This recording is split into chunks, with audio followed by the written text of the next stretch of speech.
ఓం మహాగణాధిపతయే నమః. ఓం గం గం గణపతయే నమః. 8వ తారీఖు ఆగస్టు 8వ తారీఖు వరలక్ష్మి వ్రతం శ్రావణ మాసం. ఆ శ్రావణ మాసం మొత్తం ఆడవాళ్ళు ఎంతో విధి విధానాలతో చక్కగా శుక్రవారాలు మంగళవారాలు చక్కగా విధి విధానాలతో ఎంతో అందంగా ముత్తైదులను పిలుచుకోవడం. మంగళవారం అవుతే శ్రావణ మంగళవారం నాడు చేసేది ఏమిటంటే సాయంకాలం వెళ్ళి ముత్తైదులను పిలుచుకుని శనగలు పళ్ళు తాంబూలం అలాగే అన్నీ పెట్టుకుని ముత్తైదులకు పసుపు రాసి కాళ్ళకు పసుపు రాసి గంధం పెట్టి బొట్టు పెట్టి వాయినాలు ఇచ్చుకుని ఆయన అయితే శ్రావణ మాసం అంతా శుక్రవారం వరలక్ష్మి వ్రతం నాడు చేయవలసిన పండగ ఏమిటయ్యా అంటే తెల్లవారుజామునే లేవడం, చక్కగా ఇల్లంతా శుభ్రం చేసుకోవడం, దేవుడి మంత్రం శుభ్రం చేసుకోవడం. ఆ వేళ విధి విధానంగా ఇంట్లో చేయవలసిన పని ఏమిటయ్యా అంటే కలశ స్థాపన చేసుకోవాలి. ఉదయం కలశ స్థాపన చేసుకుని చక్కగా ఒక పీట వేసి దేవుడి మందిరంలో పీట వేసి ఆ పీట మీద పద్మం వేసి ముగ్గుతో పద్మం వేసి వరిపిండి కానీ ముగ్గు కానీ పద్మం వేసి ఆ పద్మం మీద కలశం పెట్టుకుని ఆ కలశంలో ఇన్ని నీళ్లు పసుపు నీళ్లు వేసి ₹1 కాని వేసి దాని మీద మామిడి కొమ్మలు పెట్టి ఆ మామిడి కొమ్మల మీద కొబ్బరికాయ పెట్టి ఆ కొబ్బరికాయ మీద పైన కలశం ఎర్రని గుడ్డ చుట్టి చక్కగా కలశం మీద పెట్టి ఓ పువ్వు చామంతి పువ్వ గులాబీ పువ్వ పెట్టి విధి విధానాలతో చక్కగా ముత్తైదులను పిలుచుకుని వరలక్ష్మి వ్రతం విధి విధానం ఏ విధంగా చేయాలి అంటే ఆ అమ్మవారి నామాలు చదువుకోవడం. పసుపు గణపతి హరిద్రా గణపతిని హరిద్రా గణపతి అంటే పసుపుతో చేసే గణపతిని హరిద్రా గణపతి అంటారు. ఆ గణపతిని తయారు చేసి ఆ బియ్యం మీద పెట్టి ఆ బియ్యం చక్కగా ఫస్ట్ వినాయకుడు సంకల్పం చెప్పుకోవడం, వినాయకుడు నామాలు చదువుకోవడం, తరువాత వరలక్ష్మి వ్రతం నామాలు చదువుకోవడం. ఆ నామాల యొక్క వరలక్ష్మి వ్రత కథ చక్కగా సాంప్రదాయ ప్రకారంగా షోడశోపచారాలతో సహా చేసుకుంటూ పూజ అయిన వెంటనే హారతలు నివేదనలు ఏమిటయ్యా అంటే అక్కడ బూర్లు, పులిహార, క్షీరాన్నం, రకరకాలు పిండి వంటలు ఏమైనా చేసుకోవడానికి ఆస్కారం ఉంది. ఎన్నో విధాలుగా వరలక్ష్మి వ్రతం సాంప్రదాయం ఏమిటయ్యా అంటే ఎన్నో విధి విధానాలకి రకరకాలుగా చేసేందుకు శ్రావణ మాసం అంతా పర్వదినం, ఎంతో పర్వదినం ఇది. ఈ పర్వదినం అంటే ఏమిటయ్యా అంటే ఎంతో చక్కగా ఎన్నో విధి విధానాలతో ఆడవాళ్ళంతా ఎన్నో రకాలుగా చేసుకుంటూ ముత్తైదులను పిలుచుకొని తాంబూలాలు చక్కగా తయారు చేసి శనగలు ప్రతి పళ్ళెల్లోనూ పెట్టి స్తోమత ఉన్న వాళ్ళు చీర జాకెట్ పెట్టచ్చు, లేని వాళ్ళు ఒక జాకెట్ పీసు, ఎర్ర జాకెట్ పీసు, పసుపు కుంకుమ గాజులు ఇటువంటివన్నీ పెట్టి చక్కగా ముత్తైదులందరికీ కాళ్ళకి పసుపు రాసి గంధం రాసి బొట్టు పెట్టి వాళ్ళకి ఆ వాయనం ఇచ్చి వాళ్ళ చేత ఆశీర్వచనం తీసుకుని ఇలా చేయడం వల్ల ఎందుకయ్యా శ్రావణ మాసమే ఆడవాళ్ళు ఈ విధి విధానం అంతా ఆడవాళ్ళు దేశవ్యాప్తంగా ఎందుకు చేస్తారయ్యా అంటే దీనికి కారణం పార్వతీదేవి. ఈ పార్వతీదేవి అప్పుడు ఆ మహాతల్లి శ్రావణ శుక్రవారాలు శ్రావణ మంగళవారాలు ఆ మహాతల్లి చేసి ఇప్పుడు ఈ కలియుగం వచ్చాక ఈ తరం వచ్చాక అది కంటిన్యూ అవుతూ ఉంది. ఆ మహాతల్లి ఆ పార్వతీదేవి ఉదయమే లేచి ఇల్లంతా శుభ్రం చేసుకుని ముత్తైదులను అందరినీ పిలిచి చక్కగా వరలక్ష్మి వ్రతం కథ విధి విధానాలు అందరికీ విన్నవించి తర్వాత ఇలాగే పాదాలకి పసుపు రాసి చక్కగా గంధం పెట్టి వాయినాలు శనగల వాయినం ఇచ్చి ఆవిడ భోజనాలు కూడా పెట్టి ఎంతోమంది సత్కరించి ఆ ముత్తైదులు అందరి చేత ఆశీర్వదింది. అదే విధానంగా ఇప్పుడు చేయవలసిన కార్యక్రమం ఏమిటంటే హిందూ ధర్మం సాంప్రదాయ ప్రకారంగా ఈ శ్రావణ మాసం ఆడవాళ్ళ పండగ విపరీతంగా చక్కగా చేసుకుంటారు. దీనివల్ల ముత్తైదువులుగా భర్తల కోసం, పిల్లల కోసం, ఇంట్లో ఆయురారోగ్యాల కోసం అనేక విధాలుగా ఆ అమ్మవారిని కొలుస్తూ ఆ లక్ష్మీదేవి ఆ వరలక్ష్మీదేవి వ్రతం నాడు ఇంటి క్షేమం కోసం, ఇంట్లో ఆరోగ్యాల కోసం, పిల్లలు చదువుల కోసం, అన్నిటి కోసం ఈ వ్రత విధానం పాటించడం వల్ల భర్తకి పిల్లలకి అనేక రకాలుగా బాగుంటుందని చెప్పడానికి ఆస్కారం ఉంది. ఈ శ్రావణ మాసం ఎంతో ఉత్తమైంది. అలాగే రేపు 16వ తారీఖు కృష్ణాష్టమి వస్తోంది. 16వ తారీఖు కృష్ణాష్టమి నాడు మధురలో ఎంతో వైభవంగా చేస్తారు కృష్ణాష్టమి. మధురలో చేసే కృష్ణాష్టమి లక్షల మంది ఎంతోమంది భక్తులు వచ్చి ఆ కృష్ణ పరమాత్మ వేడుకలు చూసి నాట్యాలు, కోలాటాలు రకరకాలుగా చేస్తూ ఆ పరమాత్మని సేవించుకుంటూ దర్శనాలు చేసుకుంటూ లక్షల మంది వస్తుంటారు. అలాగే ప్రతి చోట ప్రతి స్టేట్లోనూ ఈ కృష్ణాష్టమి విధి విధానం ఎలాగయ్యా అంటే రాత్రి వేళ చేసే పండగ ఇది, పగల చేసే పండగ కాదు. రాత్రి ప్రతి చోట చక్కగా ఉట్టిలు కట్టడానికి చక్కటికి పైన కర్రలు కట్టి ఆ కర్రకి ఉట్టిలు వేళ్లాడ తీసి చక్కగా పిచికారీలతో కానీ నీళ్ళ మగ్గుతో బకెట్లతో నీళ్లు పెట్టుకుని అక్కడ రాత్రి 7-8 నుంచి రాత్రి 10-11 దాకా చక్కగా ఈ కృష్ణాష్టమి మహోత్సవం ఎంతో బాగా చేస్తారు. ఈ కృష్ణాష్టమి అంటేనే పర్వదినం చాలా గొప్పదని చెప్పడానికి ఆస్కారం ఉంది. ఆ వేళ రాత్రి ఆ కృష్ణ పరమాత్మకు ఉట్టి కొట్టడం, ఆయనకి వెన్న అంటే మహా ఇష్టం. ఆ వెన్న ముద్దలు నైవేద్యం పెట్టి అందరూ చక్కగా అందులో చక్కెర వెన్న వేసి ఆ ప్రసాదం సేకరించడం వల్ల కూడా ఇస్కాన్ టెంపుల్లో ఇవి అన్ని బెంగళూరు అనగా హైదరాబాద్ అనగా ఎక్కడ చూసిన ఇస్కాన్ టెంపుల్లో కలకల్లాడుతూ ఈ పండుగ ఎంతో ఆనందంగా ఉత్సాహంగా చేస్తారు. దాన్ని విధి విధానాలతో భక్తులందరూ లక్షలాది మంది ఆ దేవాలయాలకు వెళ్ళడం, చక్కగా కోలాటాలు చూడడం, చక్కగా సంబరాలు చూడడం, అనేక విధాలుగా కృష్ణాష్టమి అంటేనే ఎంతో పవిత్రమైన పండగ అని చెప్పడానికి ఆయన మహానుభావుడు. ఆయన్ని ఫస్ట్ అన్నిటికీ కారకుడు, లైకారకుడైన దేనికైనా దశావతారాల్లో ఎత్తిన ఏ అవతారం చూసినా ఆ పరమాత్మ చేసేది ఇంత అంతా కాదు. ఒక్క అవతారం కాదు ఆయనది, ఎన్నో అవతారాలు, దశావతారాలు ఎత్తుతాడు. ఒక్కొక్క యుగంలో ఒక్కొక్క రకంగా ఒక్కొక్క అవతారం ఎత్తి ఆయన ఏ పరిస్థితుల్లో ఎక్కడ ఏది వచ్చినా ఆయన సంహరించడానికి కూడా ఉగ్రనరసింహుడు అవుతాడు. అలాగే రకరకాల విధి విధానాలతో ఏ టైంలో ఎక్కడ ఆపద వచ్చినా ఆపదకు వెళ్ళి వాళ్ళు అనేక రకాల ఇబ్బందులను చూసి, అలాగే సుభద్రాదేవికి ఆయన రక్షాబంధం కట్టి ఎంతో చక్కగా చేస్తాడు. అనేక రకాలుగా ఎన్నో ఈ కృష్ణాష్టమి వేడుకలు చేసుకోవడానికి చాలామంది భక్తులు, అనేక లక్షల మంది, కోట్ల మంది దేశవ్యాప్తంగా ఈ పండగ చేసుకుంటారు. ఈ పర్వదినం నాడు చేసేది 16 కృష్ణాష్టమి నాడు చాలా ఉత్తమమైన పండగని చెప్పడానికి ఆస్కారం ఉంది. అలాగే 9వ తారీఖు రాఖీ పౌర్ణమి. ఈ 9వ తారీఖు రాఖీ పౌర్ణమి వస్తుంది కాబట్టి ఆ వేళ ఎవరయ్యా అంటే అది కూడా శ్రీకృష్ణ పరమాత్మ దగ్గర నుంచే వచ్చింది, పార్వతీదేవి దగ్గర నుంచి. ఇలాగా శ్రీకృష్ణ పరమాత్మ సుభద్రాదేవికి దగ్గరికి వెళ్ళి రాఖీ పౌర్ణమి కట్టించుకుని చక్కగా ఆ చెల్లెలకి తగిన చక్కగా పసుపు, కుంకుమ, చీర, జాకెట్టు, తాంబూలంలో అన్ని పళ్ళు, కాయలు ఇచ్చి రక్షాబంధనం కట్టి. రక్షాబంధనం అంటే దాని అర్థం ఏమిటాయి అంటే అన్న చెల్లెళ్ళ బంధం, అక్కా తమ్ముళ్ళ బంధం. ఆ బంధం ఎలాంటిదంటే అపురూపమైన బంధం. ఇంత అంత అని కాదు అక్కడ చెప్పడానికి. ఆ బంధం ఏంటంటే చెల్లికి అన్నగారు అభయహస్తం, అక్క చెల్లి నేనున్నా, నాకు రక్షాబంధనం కట్టావు కాబట్టి నీకు ఇగో నాకు చేతనైంది కానుక నీకు ఇస్తున్నాను, ఇది తీసుకుని నాకు చక్కటి భోజనం పెట్టి నీకు నేను ఆశీర్వదిస్తున్నాను అని చెప్పే బంధం. రక్షాబంధనం అంటేనే ఎంతో పవిత్రత. అక్కడ అన్నా చెల్లెళ్ళే కట్టుకోవాలని లేదు, ఫ్రెండ్షిప్లో కూడా చక్కగా ఒక అమ్మాయి వచ్చి అన్నగా భావించి చక్కగా రాఖీ కట్టించుకుని ఆయన తోచింది డబ్బుల రూపాయన అవ్వచ్చు, చక్కగా లేదా బట్టల రూపాయన అవ్వచ్చు, ఆ అమ్మాయికి కానుక ఇస్తారు. అలాగే ఆ అమ్మాయి కూడా అన్నకి స్వీటో ఏదో ఇచ్చి ఆ రక్షాబంధనం కట్టించుని ఆశీర్వాదం తీసుకుంటుంది. ఒక అన్నా చెల్లెళ్ళే కట్టుకోవాలని లేదు. ఎక్కడ ఆప్యాయత, అభిమానం, బంధుత్వ బాంధవ్యాలు పెరగాలంటే ఈ రక్షాబంధనం వల్ల ఎంతో ఉపయోగం ఉంది. ఎన్నో రకాల సాంప్రదాయాలు ఉన్నాయి. దానివల్ల ఆప్యాయత, బంధుత్వ బాంధవ్యాలు పెరగడం ఎంతో ఉపయోగపడుతుంది. రాఖీ పండుగ అంటేనే అంత పవిత్రత. ఇంకోటి జంధ్యాల పౌర్ణమి కూడా ఆ రోజే.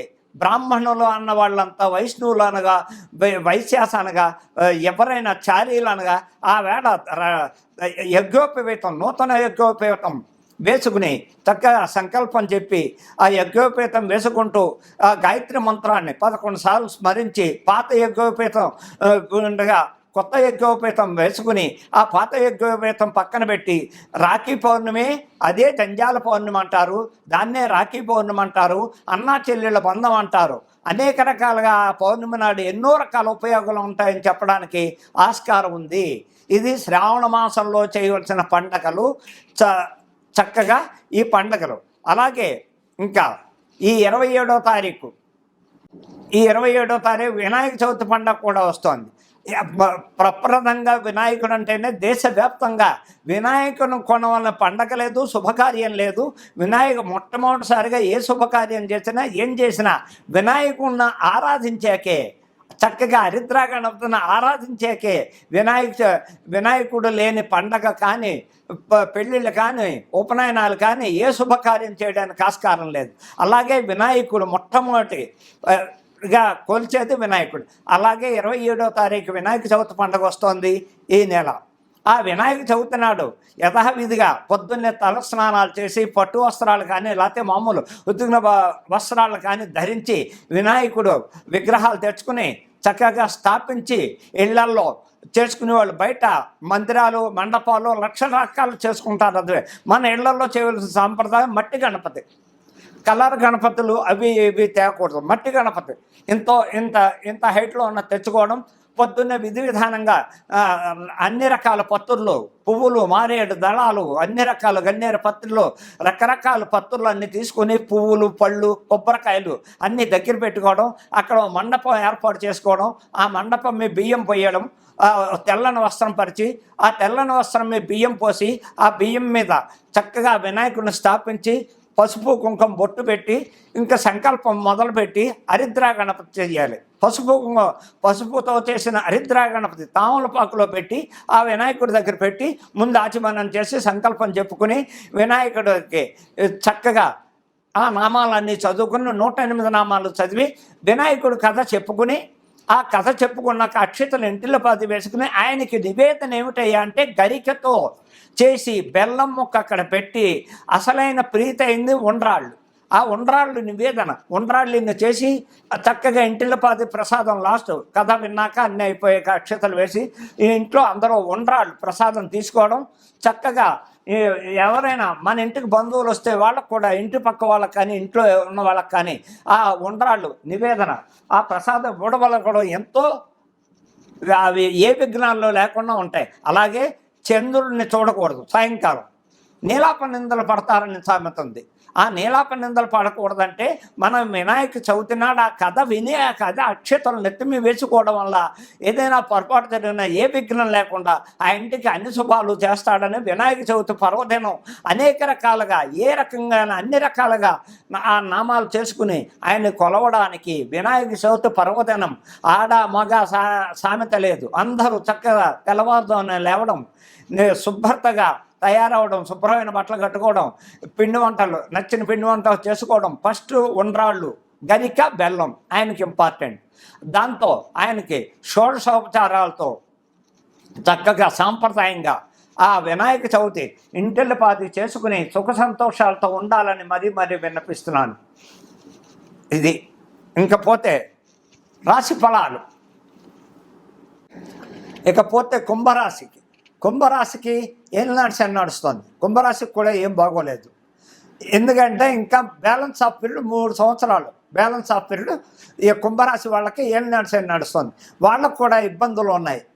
వాళ్ళకు కూడా 3 సంవత్సరాలు అంటే ఇంకా పోతే వచ్చే మార్చి 26 నుంచి వాళ్ళకి బాగుంటుంది అన్ని విధాల అన్ని రంగాల్లో. ఈ సంవత్సరం కూడా కొంచెం ఇబ్బందులు సాల్వ్ చేయాలి. అనారోగ్యపరంగా సినిమా ఫీల్డ్ అవ్వచ్చు, టీవీ రంగం వాళ్ళు అవ్వచ్చు, యూట్యూబ్ ఛానల్ వాళ్ళు అవ్వచ్చు, ఏ రంగంలో అయినా కళాకారులు అవ్వచ్చు, ఏ రంగంలో ఉన్న వాళ్ళకైనా కొంచెం ఇబ్బందులు ఉంటాయి. సినిమాలు సక్సెస్ కాకపోవడం, ఎంత కష్టపడినా ఫలితం లేకపోవడం. ఈ కుంభరాశి వాళ్ళు పాటించవలసింది కూడా వీళ్ళు కూడా ప్రతి శనివారం హనుమంతుడి గుడికి, వెంకటేశ్వర స్వామి గుడికి వెళ్ళడం వలన తైలాభిషేకం చేయించుకోవడం, ప్రతి శనివారం సింధూరం నుదుట పెట్టుకోవడం. అలాగే మందపల్లి కానీ, శంషింగనాపూర్ కానీ, నాసికాత్రింబం కానీ వెళ్ళి అక్కడ తైలాభిషేకాలు చేయించుకుని చక్కగా ప్రతి శనివారం ఆచరణ పాటించి నాన్ వెజ్లు తినకుండా చక్కగా ఉంటే వీళ్ళకి అన్ని విధాలా బాగుంటుందని చెప్పడానికి ఆస్కారం ఉంది. కుంభరాశి వాళ్ళు జాగ్రత్తలు పాటించండి మార్చి 26 దాకా. ఇప్పుడు దేశకాల పరిస్థితులు ఎలాగ ఉన్నాయా అంటే దేశంలో అరాచకాలు ఎక్కువైపోయాయి. ప్రపంచవ్యాప్తంగా అరాచకాలు, యాక్సిడెంట్లు, ప్రతిదీ, నీటి గండాలు, యాత్రలకు వెళ్ళిన వాళ్ళు సగం మంది తిరిగి రాకపోవడం, ఎక్కడ చూసినా వరదలు, వర్షాలు విపరీతంగా ఉన్నాయి, సునామీలు ఉన్నాయి, నీటి గండాలు విపరీతంగా ఉన్నాయి. ఈ ఎందుకయ్యా అంటే రాహుకేతుల దోషం పడింది, షష్టగ్రహ కూటం ఎఫెక్ట్ బాగా ప్రపంచవ్యాప్తంగా. అలాగే ఆడవాళ్ళకి గండాలు ఎక్కువ ఉన్నాయి, ఆడవాళ్ళకి కిడ్నాపింగ్లు, రేప్ కేసులు, వివాహాలు అయిన వాళ్ళకి ప్రేమ వివాహాలు ఫెయిల్యూర్ అవ్వడం, 3 నాళ్ళు ముచ్చటే ఆడవాళ్ళకి ఎక్కువ ఉంది. ఈ సంవత్సరం అంతా ఆడవాళ్ళు అతి జాగ్రత్తలు తీసుకోవాలి. కేసులు ప్రతి చోట ఆడవాళ్ళు జైలుకి పెడతారు. ఆడవాళ్ళు జాగ్రత్తలు పాటించడం అంటే దైవారాధన చేసుకోవాలి. ఎవరయ్యా అంటే దుర్గమ్మ వారిని పట్టుకోండి. దుర్గమ్మ వారికి ప్రతి మంగళవారం రాహుకాలంలో దీపాలు పెట్టడం, నిమ్మకాయ టిప్పల్లో చక్కగా అర్చనలు చేయించుకోవడం, ముత్తైదువులు ఉంటే ప్రతి మంగళవారం జాకెట్ పీసో, ముత్తైదు ఓపుకుంటే చీర జాకెట్ పెట్టడం, ఇలా చేసుకోవడం వల్ల కూడా దేశకాల పరిస్థితుల గురించి చెప్తున్నాను. ఇక రాజకీయ పరంగా చూస్తే రాజకీయ పరంగా చాలా అసహ్యంగా ఉంది. ప్రపంచవ్యాప్తంగా భారతదేశం అంతా ఆర్థిక ఇబ్బందుల్లో పడిపోతోంది, పడింది కూడా ఆర్థిక ఇబ్బందుల్లో. ప్రతి చోట ప్రతి స్టేట్లోనూ రాజకీయంగా చూస్తే పరిపాలనా విధానం ఎక్కడా బాగోలేదు. పరిపాలన చేసే విధి విధానాలు ఏ మంత్రి ప్రజలను పట్టించుకోవట్లేదు. ఏ స్టేట్లో చూడండి, ఎక్కడ చూడండి, ఈ రాజకీయ నాయకులు స్వార్థపరులు అయిపోయారు. వాళ్ళు డబ్బు పోగొట్టుకోవడమే, ప్రజా పరిపాలన చేయట్లేదు. ప్రజల దగ్గరికి వెళ్ళి వాళ్ళకి ఇవ్వవలసిన ఫండ్స్ ఇవ్వడం కానీ, వాళ్ళ మంచి చెట్లు కనుక్కోవడం కానీ, ఇళ్ళంపటి వెళ్ళి ఎలా ఉంది, కాలనీకి వెళ్ళి ఎలా ఉన్నారు ప్రజలు, ఏ విధంగా ఉన్నారు, ఇల్లు కాలిపోయిన వాళ్ళకి ఇల్లు, లేని వాళ్ళకి ఇల్లు, లేకపోతే ఏదో విధంగా వాళ్ళకి రకరకాల సహాయాలు చేయవలసిన ఫండ్స్ వచ్చినా కూడా వీళ్ళు ఆ ఫండ్స్ని ప్రజలకు ఇవ్వకుండా వాళ్ళే మింగేస్తున్నారు. ఎక్కడ చూసినా ఏ రకంగా చూసినా రాష్ట్ర పరిస్థితి చూస్తే తెలుగు రాష్ట్రాల్లో అస్సలు బాగోలేదు. తెలుగు రాష్ట్రాల్లో, ఆంధ్ర రాష్ట్రంలోనూ చండాలంగా ఉంది పరిపాలన, తెలంగాణలోనూ పరిపాలన బాగోలేదు. ఇకపోతే ఇక్కడ కొంతమంది ముఖ్యమంత్రులు మారడానికి అవకాశం ఉంది. ఈ సంవత్సరంలో కొంతమంది ముఖ్యమంత్రులు ఇళ్ళకి వెళ్ళేది కనపడుతోంది కొన్ని చోట్ల, కొన్ని స్టేట్లలో. కొంతమంది ముఖ్యమంత్రులు, 2 ముఖ్యమంత్రులు రీడింగ్ మంత్రులకి ప్రాణగండ ఉంది, వాళ్ళు జాగ్రత్తలు పాటించాలి. అలాగే నరేంద్ర మోడీ గారికి కూడా, ప్రధానమంత్రి అయినటువంటి నరేంద్ర మోడీ గారికి కూడా అనారోగ్యంగా, ఆయనది వృశ్చిక రాశి, అనురాధ నక్షత్రం, రాహు మహాదశలో ఉన్నారు. వారు అయితే ఆయన దైవారాధన కాశీ విశ్వేశ్వరుడికి చాలా చక్కగా చేసుకుంటారు కాబట్టి గ్రహ బాధలు. అలాగే భద్రతా దళం వలన నరేంద్ర మోడీ గారికి ఇబ్బందులు ఉన్నాయి, వారు అతి జాగ్రత్త పాటించాలి. అలాగే ఆంధ్రప్రదేశ్ ముఖ్యమంత్రి చంద్రబాబు నాయుడు గారికి అనారోగ్య రీత్యా ఇబ్బందులు ఉన్నాయి, వారికి కూడా ఈ సంవత్సరం ప్రాణంతో చెలగాటం, ఇబ్బందులు వస్తాయి, వారు కూడా జాగ్రత్తలు పాటించాలి. అందుకని ముఖ్యమంత్రులకి సగం మందికి 2 ముగ్గురు, అలాగే సినిమా ప్రపంచం అంతా అట్రప్లాప్, సినిమా రంగంలో ఉన్న వాళ్ళకి అతి కష్టాలు. సినిమా పెద్ద ప్రొడ్యూసర్లు అప్పులు పాలవడం, ఆత్మహత్యలు చేసుకోవడం, హీరోయిన్స్కి అతి కష్టాలు. ఇంక హీరోయిన్స్ ఉన్నారు, అతి కష్టాలు భరించాలి. వీళ్ళకు కూడా దినదినగంట 100 ఏళ్ళ ఇష్యూ. సినిమా రంగం కూడా వచ్చే మార్చి వరకు అతి జాగ్రత్తలు పాటించండి. హీరోలకు ఇబ్బందులు ఉన్నాయి, హీరోయిన్లకు ఇబ్బందులు ఉన్నాయి, వారికి కూడా జైలుకి వెళ్ళాడు. ఈ డ్రగ్స్ విషయంలో కానీ, వీటిల్లో కానీ, ఎందులో అయినా కొంచెం ఇబ్బందులు వస్తూ జైలుకి వెళ్ళడం, జైలు పాలు అవ్వడం జరుగుతూ ఉంటుంది. అలాగే రాజకీయ నాయకులు కూడా చాలామంది మంత్రులు జైలుకి వెళ్ళడం, ఇలాంటివి జరుగుతూ ఉంటాయి.